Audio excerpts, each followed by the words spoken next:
Welcome to English Edge, the podcast where we explore how language can transform your travel experiences.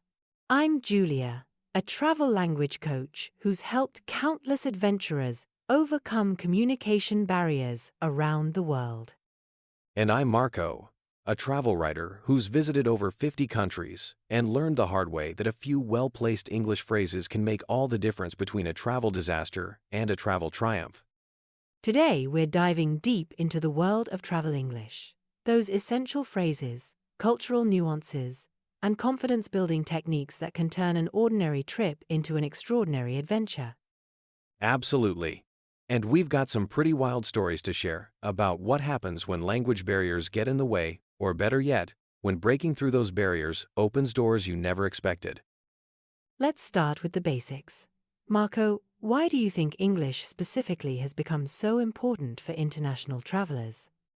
Well, English has essentially become the global lingua franca of travel. Whether you're in Tokyo, Cairo, or Buenos Aires, you'll find that English is often the default language for communicating with tourists. Even in countries with strong national languages, the tourism infrastructure, hotels, airports, popular attractions, usually has English-speaking staff. That's exactly right. And what I find fascinating is how English has evolved differently around the world. The English you'll hear in Singapore has different rhythms and expressions than what you'll encounter in Scotland or South Africa. Oh, tell me about it. I remember being completely confused in Australia the first time someone told me they were going to chuck a sickie tomorrow. I had no idea they were simply planning to call in sick to work. Those regional variations make English both challenging and fascinating. But today, we're focusing on the core travel English that will serve you well almost anywhere in the world. I think a good place to start is actually at the beginning of most journeys, the airport. Would you agree? Definitely. The airport can be one of the most stressful parts of travel, especially when language barriers come into play. I'll never forget my experience at Bangkok's Suvarnabhumi Airport. My flight had been delayed, and I needed to confirm my connecting flight wasn't affected. The stress of navigating this in a foreign country was overwhelming. What happened? I approached the airline counter, and thankfully, I had practiced a few key phrases beforehand. I said, "Excuse me, my flight has been delayed. Could you please check if my connecting flight to Chiang Mai is affected?" The staff immediately understood my concern and was able to help rebook my connection. That's a perfect example of how knowing just a few targeted phrases can save your trip. Let's break down some essential airport vocabulary for our listeners. Great idea. So we have check-in counter, boarding pass, gate number, departure terminal, security screening, customs declaration. And don't forget, luggage claim, carry-in baggage, duty-free shopping, and my personal favorite, the ever-mysterious, oversized luggage drop-off. I always find it helpful to memorize question formats too, like, where is gate number? Or, what time does boarding begin for flight?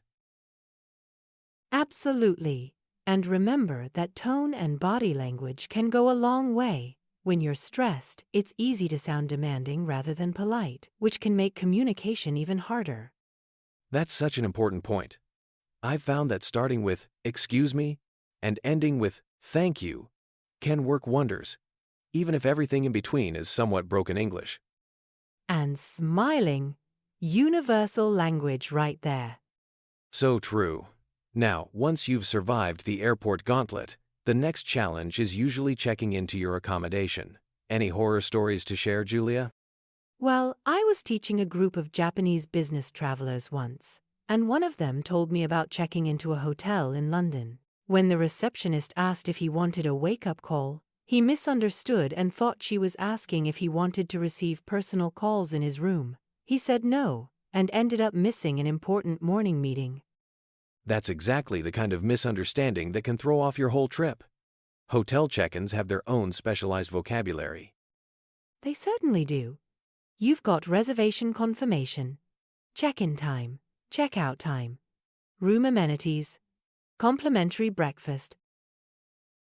And then there are those potentially confusing questions like, will you be charging anything to your room? Or, would you like turn-down service?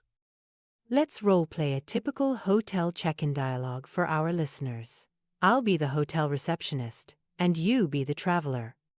Sounds good. Good afternoon. Welcome to Riverside Hotel. How may I help you today? Hello. I have a reservation under the name Marco Santos. Let me check that for you, Mr. Santos. Yes, I see your reservation for 5 nights in a standard double room. Could I see your passport and a credit card for incidentals, please? Of course, here they are. What time is breakfast served? Breakfast is served in our main restaurant from 6:30 until 10 in the morning. It's included in your room rate. Would you like a room on a higher floor or lower floor? A higher floor would be nice, preferably with a view if possible. I can offer you a room on the 8th floor with a partial river view. Would that suit you? That sounds perfect, thank you. Excellent. Your room number is 812. The elevators are just around the corner to your right. Checkout time is at 11 in the morning on your departure date. Do you need assistance with your luggage? No, I can manage. Thank you. Is there a gym in the hotel? Yes. Our fitness center is located on the 2nd floor and is open 24 hours. Your room key will give you access. Is there anything else I can help you with? That's all for now, thank you very much. You're welcome, Mr. Santos. Enjoy your stay with us. And scene. That was pretty comprehensive. I think we covered most of the basics there. Exactly. Notice how many specialized terms we used that might be confusing if you're not familiar with them: incidentals, room rate, checkout time, and so on. And what's interesting is that these same phrases are used in hotels worldwide. Whether you're in Madrid or Manila, the check-in process follows a similar pattern with similar vocabulary. That's what makes learning travel English so efficient. You're focusing on language that has a very high probability of being useful. Now, let's move beyond the logistics of arrival and talk about one of the most exciting parts of travel: exploring a new city. This is where language really becomes your passport to authentic experiences.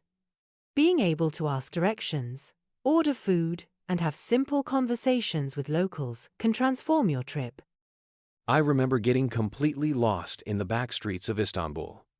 My phone battery had died, and I was trying to find my way back to the Hagia Sophia. I approached an elderly gentleman selling tea and managed to piece together, "Excuse me, I am lost. How do I get to Hagia Sophia?" And did he understand you? Not only did he understand, but he closed his tea stand, insisted on walking me halfway there, and refused to accept any payment. That brief exchange led to one of my most memorable travel encounters. He told me stories about growing up in Istanbul that no guidebook could ever capture. That's exactly the magic that happens when you make the effort to communicate, even imperfectly. People appreciate the attempt and often respond with extraordinary kindness. Absolutely. So what are some essential phrases for city exploration? I recommend travelers learn how to ask, "How do I get to?" "Is this the right way to?" "How much does this cost?" "Is it far from here?" "Can you recommend a good restaurant?" Don't forget public transportation, vocabulary, bus stop, train station, ticket, schedule, route map, platform. And payment-related words: change, cash, credit card, receipt, discount, expensive, cheap. One thing I've noticed is that many travelers get intimidated by complicated grammar. But in travel situations, simple phrases often work better than perfectly constructed sentences. Exactly.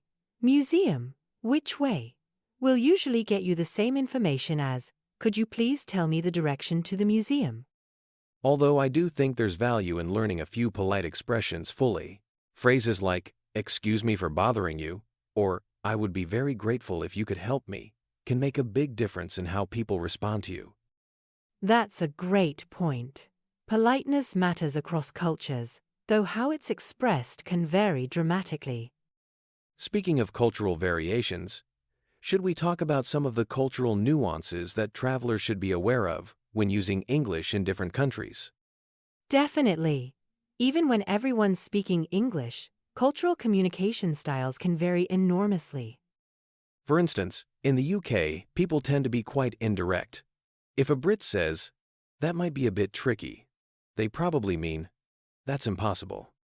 While in places like Israel or Russia, communication in English tends to be much more direct, which some travelers might interpret as rudeness when it's simply a cultural difference. I've found that in many Asian countries, people may say yes to indicate they've heard you, not that they agree or can help you. This can lead to confusion when Western travelers interpret a yes as confirmation. And then there's the whole issue of personal space and touching, which varies drastically around the world. In some cultures, standing very close while speaking is normal, while in others, people maintain a much larger personal bubble. Another important cultural dimension is how people express disagreement.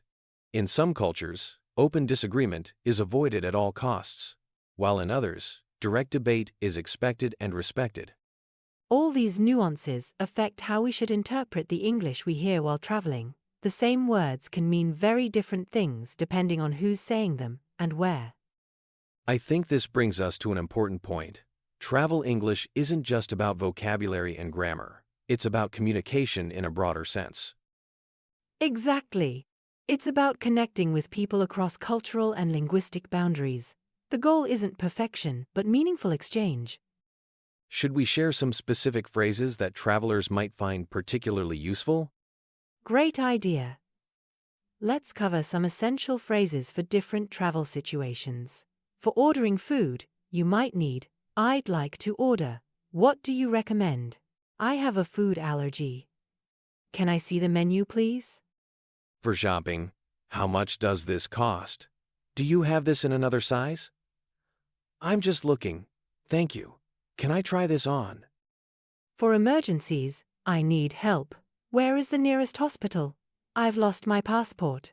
Could you speak more slowly, please?" For social interactions, "My name is..." "Nice to meet you. Where are you from? What brings you here? Could you recommend places to visit?" I also think it's helpful for travelers to learn how to describe their needs and preferences. Phrases like, "I prefer quiet places," or "I'm interested in history," can help locals give you more personalized recommendations. Absolutely. And don't underestimate the power of a well-placed compliment. "This food is delicious," or "Your city is beautiful," can open many doors. Now let's talk about resources. Where can our listeners go to improve their travel English? There are so many great options now. Language learning apps like Duolingo, Babbel, and Memrise all have travel-specific vocabulary sections. YouTube is fantastic for hearing natural pronunciations and seeing phrases used in context. There are thousands of videos specifically for travel English. Podcasts like English as a Second Language or Voice of America Learning English provide great listening practice. And don't forget phrase books. They might seem old-fashioned, but having key phrases at your fingertips without needing internet access can be a lifesaver. One approach I recommend is practicing with role plays. Find a language exchange partner online through sites like Tandem or HelloTalk and practice common travel scenarios. That's excellent advice. Real-time conversation practice is invaluable. Even if your partner isn't a native English speaker, you're still building confidence in communicating. What about advanced travelers who already have basic English skills but want to take their travel communication to the next level? For more advanced learners, I recommend focusing on idioms and slang. Understanding phrases like "hit the road," "crash somewhere," or "grab a bite" can help you follow conversations with locals more easily. And learning to understand different accents is crucial. English sounds dramatically different in Scotland versus Australia versus Jamaica. Absolutely. Watching TV shows from different English-speaking countries can help train your ear to different accents and regional expressions. I think we should also address the fear factor. Many travelers know more English than they think, but anxiety prevents them from using it. That's such an important point. Language anxiety is real, and it can be paralyzing. What strategies have you found helpful for overcoming that fear? I always tell people to start with low-stakes interactions. Practice with service staff before trying to have deep conversations with locals. Order a coffee, buy a train ticket. Ask for directions. These brief exchanges build confidence. And remember that most people are incredibly patient with language learners. The fear of making mistakes is usually much worse than the reality of making them. Exactly. I've found that showing a genuine interest in the local culture often motivates people to help you communicate, even when language barriers exist. Another strategy is to prepare key phrases in advance for situations you know you'll encounter. Having rehearsed phrases ready reduces anxiety in the moment. And don't forget body language and gestures. They can communicate a tremendous amount when words fail. Let's talk about technology too. Translation apps have come so far in recent years. Google Translate, Microsoft Translator, and others can be incredibly helpful tools. They're not perfect, but they can certainly get you out of a jam. The camera translation feature, where you can point your phone at a sign or menu and get an instant translation, has saved me countless times. Just don't become completely dependent on technology. Building your own language skills gives you a freedom and connection that no app can provide. I completely agree. Technology should supplement, not replace, your own communication abilities. As we start to wrap up, I think it would be valuable to share some success stories. Marco, can you tell us about a time when your English skills created a special travel moment? One of my favorites was in rural Vietnam. I was having coffee at a small roadside stand when I struck up a conversation with a local teacher who was practicing her English. We ended up talking for hours, and she invited me to visit her school the next day. What happened? I spent the day at a small village school, talking with students who were thrilled to practice English with a native speaker. It turned into one of the most meaningful days of my entire trip, all from a simple coffee shop conversation. That's beautiful. These authentic connections are what make travel so transformative. Exactly. Travel without meaningful human connection is just sightseeing. Language opens the door to genuine cultural exchange. For listeners who are just beginning their language journey, what's your single best piece of advice? Learn phrases, not just words. Instead of memorizing vocabulary lists, focus on complete, useful sentences that you can use immediately. Where is the bathroom? Is more immediately useful than memorizing the word bathroom in isolation. That's excellent advice. And, I would add, practice speaking out loud, not just in your head. The physical act of forming English sounds builds muscle memory that helps you when you're under pressure. I think we've covered a tremendous amount of ground today, from airport arrivals to cultural nuances to overcoming language anxiety. We certainly have. And I hope our listeners feel inspired to incorporate some English learning into their travel preparation. Even just 15 minutes a day in the weeks before a trip can make a huge difference in your travel experience. Absolutely. And remember that every interaction is an opportunity to learn and improve. Travel is the perfect language classroom, practical, immediate, and deeply motivating. Before we sign off, let's recap the key takeaways from today's discussion. First, focus on learning practical phrases for specific travel situations rather than trying to master the entire language. Second, don't let fear of making mistakes prevent you from trying to communicate. Most people appreciate the effort and will help you. If you found this video helpful, don't forget to like, subscribe, and share with your friends. Your support helps us keep making great content.